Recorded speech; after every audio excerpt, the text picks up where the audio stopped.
Year 5. This week we're going to focus on a thing called a Zen Tangle. So a Zen Tangle is a kind of mindful drawing that helps you to relax and helps you to stay focused on just the thing that you're doing and be present and be mindful and be thoughtful about what you're doing. I find doing things like this really relaxing, and cathartic is the word that I would use for it, which means like relaxing and calming and just focusing. And I really hope that you feel the same way about it as well. So to do a Zentangle, you actually only need a few really easy things. So you will only need a black texter, preferably a thick one if you've got one. You can use a Sharpie, and a fine liner if you've got one. But if you don't have a fine liner, you can use just like a black ballpoint pen. It's nice to have two different thicknesses of black pen because that helps make your artwork more interesting. But if you don't stress, just use whatever you've got and it'll still be really interesting. And then you need a piece of paper, and that's literally it for today. You don't even need a grey lead. One of the things that I really like about Zentangles is that they're kind of random, but they're always really interesting. So when we do a Zentangle, we focus on patterns, lines, and shapes, and we actually don't use any color to do it. We're just focusing on making lines and patterns that repeat themselves. When you start a Zentangle, you start with a random wiggly line, and then you basically fill in the gaps with patterns and shapes. So I'm going to show you my example. So this is one that I have made. So it's a little bit hard to tell what I've done. So I'm going to show you how to do this as well. But you can see that I've used my black markers, my thin and thick one, to make different patterns, lines, and shapes all throughout.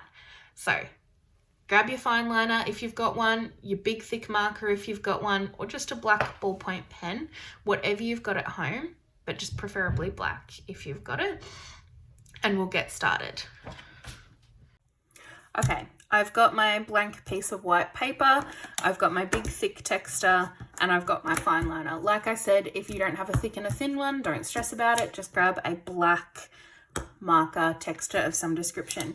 If you do have a Sharpie and you are going to use a Sharpie, it is super important that you put a piece of paper underneath what you're drawing. We all know that Sharpies are going to cause the ink to go through your paper, and that usually goes onto your desk or table or whatever surface that you're working on.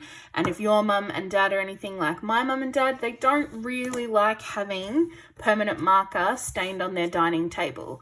Sorry, mum. I spent a lot of years doing that to her. So make sure that you put a piece of paper underneath if you're going to use a permanent marker. It's really important. I'm not using a permanent marker, so I don't need to do that. When we start a Zentangle, the first thing that you need to do is a line or a few lines. But basically what we want this to look like is if you had dropped a piece of string randomly across your page. So there's a few different ways you can do this. You can just do something completely random, or you can be a little bit more mindful and a little bit more thoughtful with it. So I like to start with just one line and see how it breaks up my page. This is going to create lots of different sections in the artwork, which we're then going to fill with patterns. So the more sections you have, the more different patterns you need to come up with, because a Zentangle, every section should be different. So I'm going to start with just a loop, but you can do whatever you like. So I've got a loop and sort of a wavy line. So already I can see that this has broken up my page into 1, 2, 3, 4 sections. Big sections can be quite difficult because you've got to do the same pattern over and over again. So I actually prefer to have quite a few little small ones. So I'm going to go in and I'm going to do another line, a bit of a loop, and that's added quite a few more sections in there for me. And I'm going to do the same thing, maybe a wave this time. Like I said, you can do yours however you like. I just like to take a little bit of time with this step and have a think about what I'm doing. Okay, so I've probably gone a bit overboard here and I've made lots of different sections, but that's okay. So There's lots of different patterns and shapes you can use to do this. I'm going to upload a couple of examples for you to have a look at.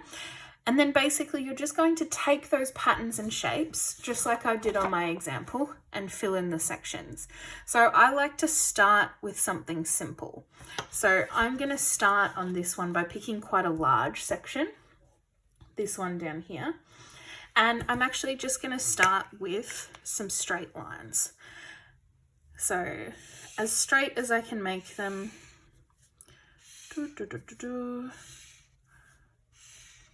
Maybe one down here. And one of the other things that I really like about this is it doesn't really matter if you muck it up, if you do something that you're not happy with. Like I wish that that line hadn't gone through, but by the time I finish this whole thing, you aren't even going to be able to notice that. So I've started with my lines. Then I've got this cool little point down here, which I'm quite interested in. And I'm going to make a grid, but I'm going to make it a little bit warped. So see how this one here is a grid pattern, but it's a bit warped. So I'm going to try and do the same thing. So you know that I move my paper around a lot, sorry. So I'm going to try and follow the shape sort of as much as I can. And I'm bringing all of those lines that I've got to that point that I liked there.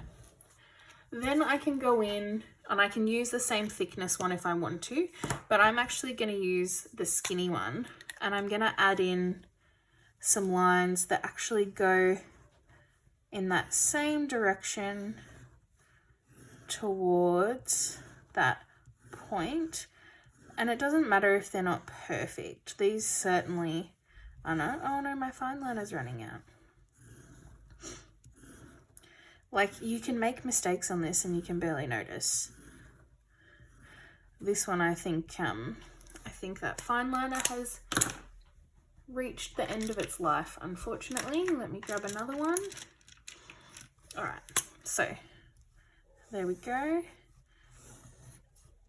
And it's not perfect, but I'm moving a little bit quicker than I normally would when I do this, because I don't want you guys to have to sit and watch me do this whole thing.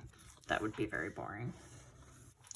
Because normally when I do this, they take me at least about half an hour.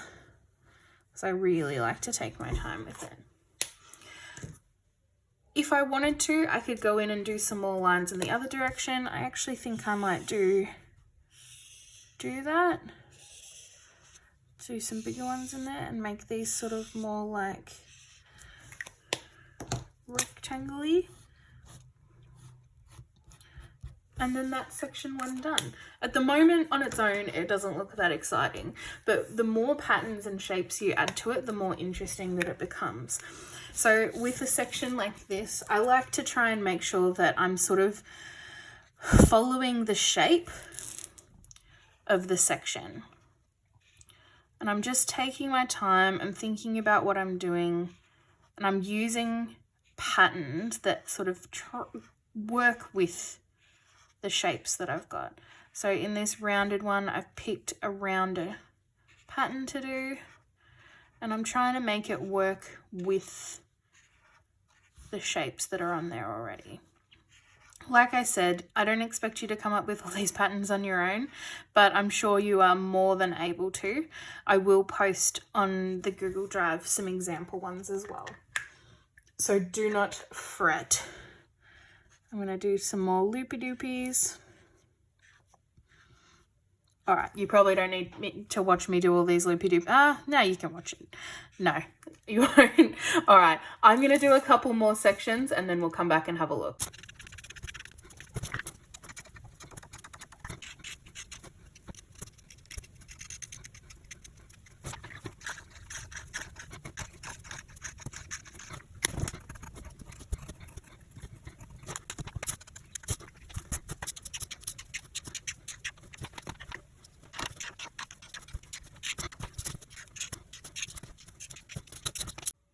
Alright, so I've added in a couple more patterns here and I'm going to finish this off later. The thing that is also wonderful about doing this is that there's not really any rules. I'm going to give you some suggestions for some different patterns you can use in your Zentangle.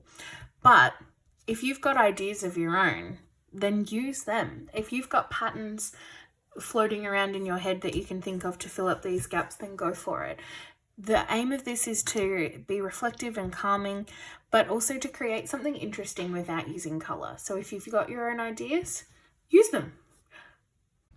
All right, I really hope that you enjoy getting the opportunity to do something that is a bit relaxing and that you don't have to think too much about. Just be present and reflective and really mindful about what you're doing. Take your time, and I hope it calms you down like it calms me down.